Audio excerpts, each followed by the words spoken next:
Alright, well, guess I'm not willing to admit defeat, so here's what I'm going to do for today. I've got a new fuel filter.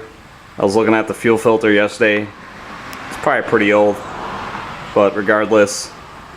So that's the K&N part number that fits this Mustang. And I got a couple gallons of Shell Nitro 93 octane fuel I'm going to put in there. And I'm going to throw the heat in there. And some Stable, because car's going to be sitting, so I got to do the same thing with the white one. Every year I'll put fuel stabilizer in there because it pretty much sits during the winter time. You know, gas goes bad over time, so stabilizing it is a really good idea. Makes your life a little easier. And gonna do another oil change. I'm gonna try the 2050, see what happens with that. Maybe might get me enough oil pressure to do something with this thing. Probably not, but whatever, worth a shot. I'm also gonna go around and check all the tire pressure.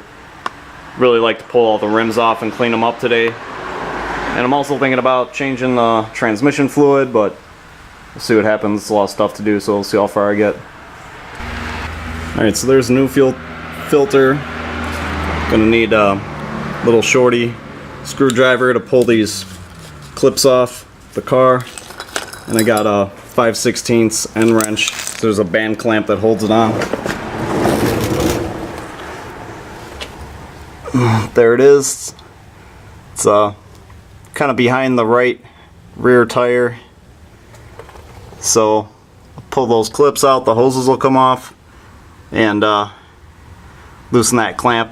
Car's been sitting all night, so there shouldn't be any fuel pressure. So you know, you don't want to do this after the car was just running. The fuel system's pressurized. You're gonna shoot fuel all over the place. So always make sure that the fuel pressure has been relieved. If you think you still got fuel pressure, you can pop the inertia switch and start the car up and let it run until it dies, and that'll kill the fuel pressure. Or you can relieve the fuel pressure from the Schrader valve on the fuel rail. Alright, got the old filter out of there. Definitely wear safety glasses, you know, fuel likes to drip all over the place, so got that out. Just have to slide the new one in there. Basically, gonna put those, they're like clothespin clamps that go in there. So you can actually put them on the hoses and then get the filter in there and tighten it down, and then you can just push them onto the filter and they'll just snap in there. Pretty simple. Alright, so got the new pins on there. So, you know, you got 2 openings on each side, so there's 4 openings. So you feed the clip through from one side. You want the arrows to point away from the filter. See how that arrow's pointing away?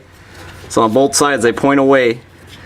Feed them in there. You might have to stick your finger inside of here to spread these jaws out so they'll go through. And then just put it on there, just line it up, and then push it. It'll snap in there. Of course, check, make sure it's on there. Same thing with the other side. Get it lined up.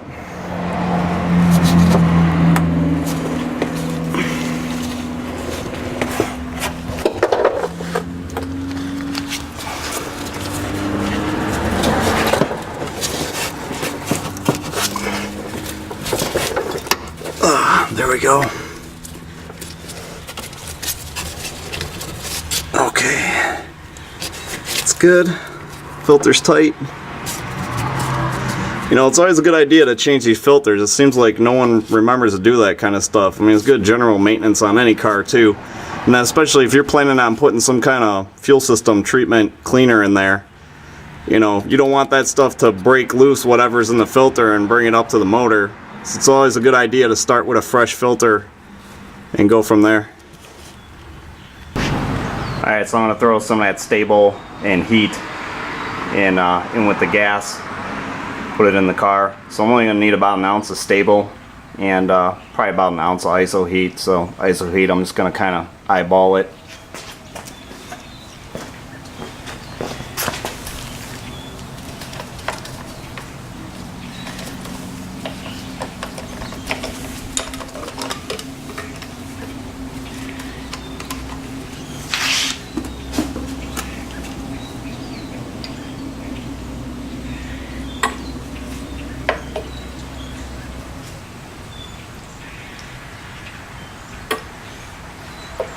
So like when I do my white Mustang, I take it to the gas station.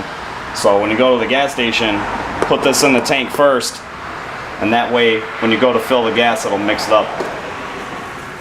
Same thing with anything you're putting in the gas tank, whether it's a fuel system treatment cleaner or stabilizer.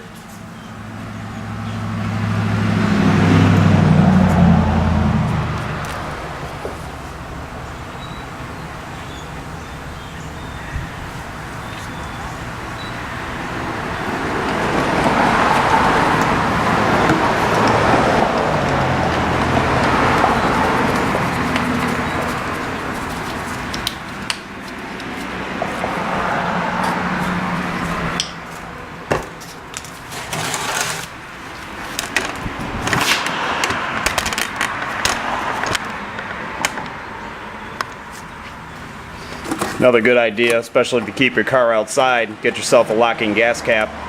I'll have to get one for this one. I got one for my white car.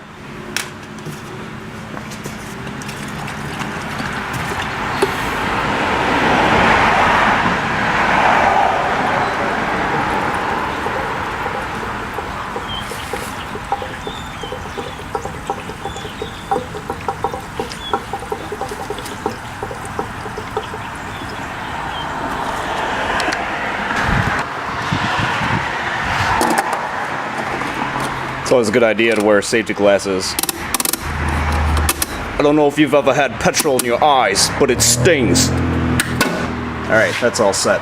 So now we'll have to hop in there, prime the pump, and then we'll come back out here and check for leaks. Alright, so just turn the key to the on position to prime the pump, and you'll even be able to hear it. Okay, so it made pretty high pitched sound. So I'm going to turn the key off, turn it back on again. Here how it got a little deeper. So I'm going to turn the key off, turn it on again. There we go. Give her one more. There we go, nice and even. Alright, so go out here and see if it's leaking.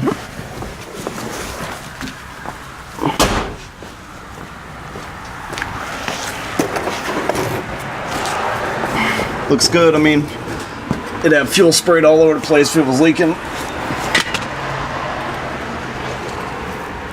Looks dry to me. So that's all set.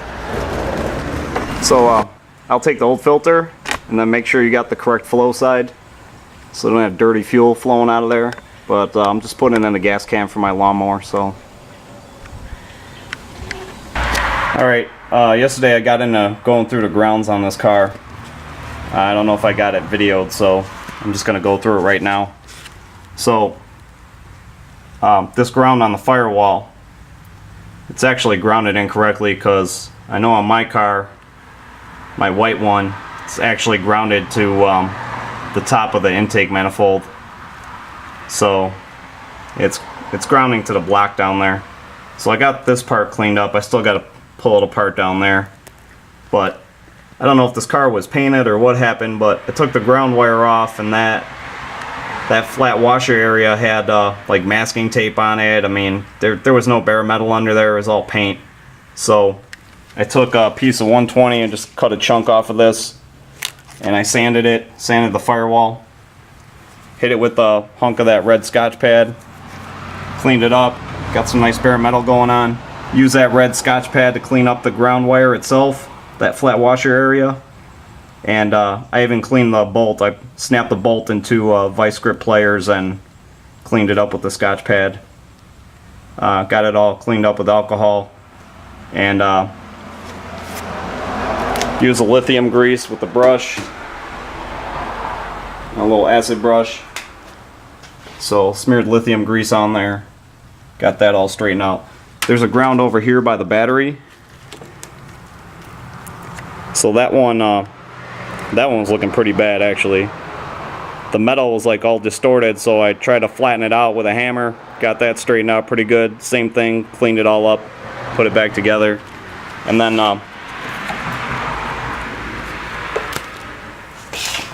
on the core support here, You got one on each side. So took that apart, cleaned that up. Got one over here. Got that all tidied up. So yeah, I mean, you gotta have good grounds. You'd be chasing electrical problems all day long if you got bad grounds. So got that all sorted out. Like I said, I still gotta do the bottom of that where this firewall attaches to the engine block. Get that one straightened out. Alright, so I'm getting ready to fire it up again. Heat it up to do the oil change. Figured I'd just check the oil one more time.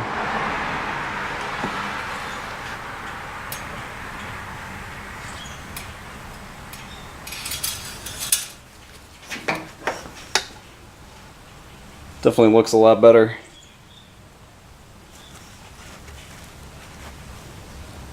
So yeah, fire it up. Try this 2050 in there.